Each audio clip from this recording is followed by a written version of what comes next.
still preparing Parasha Naso. It has to do with lifting up the heads of the counting of the priesthood. Now what's interesting is that the Kohathites, or the son of Aaron, Kohath, and his household, they were the ones who carried all the artifacts that is found within the tabernacle, including the Ark of the Covenant. Now they are mentioned in last week's Torah portion at the end, in Numbers 4 verse 1 to 3. And then it concludes, or starting with this Torah portion, with the other two. He had 3 sons. The other one is Merari, and I forgot the other one now. Anyway, the other one, I think it's Kohath or Kos, I don't know. Anyway, the 3 sons, they each had to carry a part of the tabernacle. Now Merari are the ones who carried all the poles and all the structure, and their name means bitterness. And if you think about it, all the heavy lifting of all the structure that has to do with all the outer court structure, so they deal with all the people, as well as the holy place structure, so they deal with the facilitation of worship within the tabernacle. And then they also have the structure of the Holy of Holies, which also set the environment for the presence of Yahweh.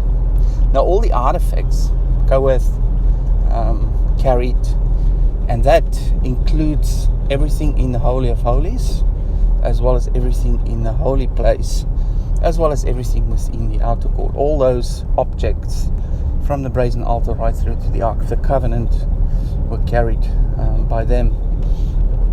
And that has to do with the utensils, the tools, if you like, or the gifts of dealing with all the aspects and all the functions that need to happen within the tabernacle. So the structure is one part, and there are people that are earmarked to look after the structure, make sure there's the environment, make sure there's atmosphere. I think music and those kind of things form part of that.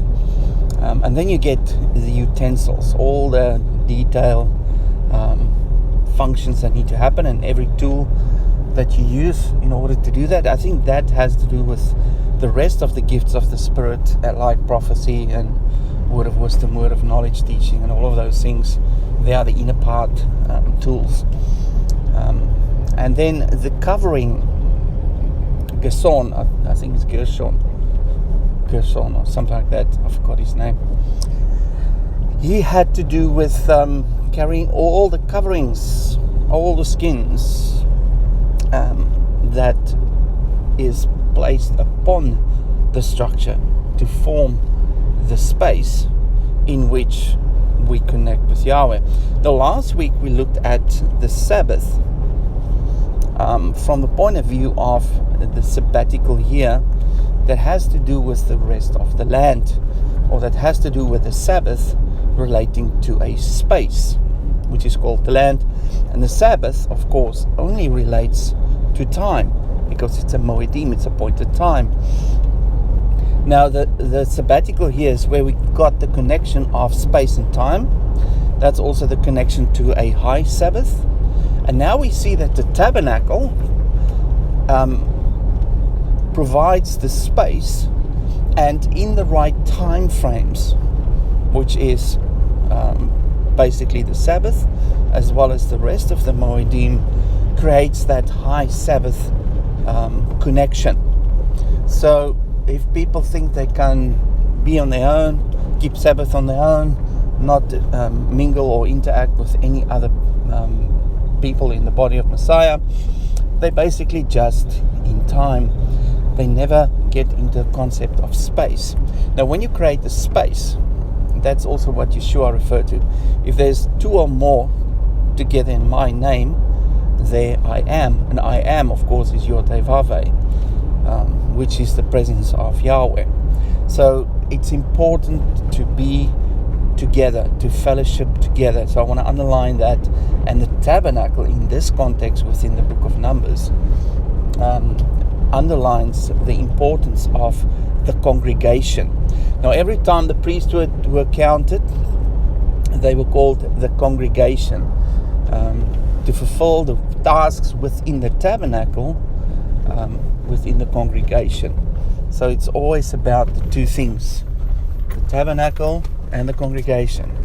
So the importance of assembling together, coming together, discuss the word together, and allow the gifts to flow, which will come from Kohath as well as from Merari, which is those two functions that need to exist. Now Merari, who has to do with the structure, also has to do with support. Now we know that support is connected to letter Samech, which is the number 60. That's also the meaning of faith, Amunah, which is support or pillar. Now the two pillars that were in front of Moses' tent, they are also the two pillars depicted in the temple. The two main pillars in front of the temple. And that depicts the presence of Yahweh, the protection of Yahweh, and the ruling over night and the ruling over day. Because the one was of cloud, that's the ruling over darkness on the night, because the dark clouds, the clouds normally make dark and block the sun. And then the fire, the pillar of fire, is ruling over day. And we saw that connection a few Torah portions back with the moon and the sun. The moon is the object that connects to ruling over darkness. He had authority over darkness or over the night, and the sun has authority over the day. Now the moon and the sun, we're going to see, are also the two authority figures that has to do with counting the Omer. First you count moons and then you count the sun. Now I've made a little illustration to depict that, so it's a bit difficult to just explain it with words, but effectively what it boils down to is that you count 7 moons and then you count 50 suns. And the 7 moons are basically the 7 weeks, or the 7 Sabbaths, or time periods of 7. And they add up to 49. And then you add 50 suns, which will then add another 50, which will take you right up to the number 99. And like we discussed last time, there's a 4-day period of waiting. And that has to do with the work of Mashiach that will take us to 103. So that is where we find all those things.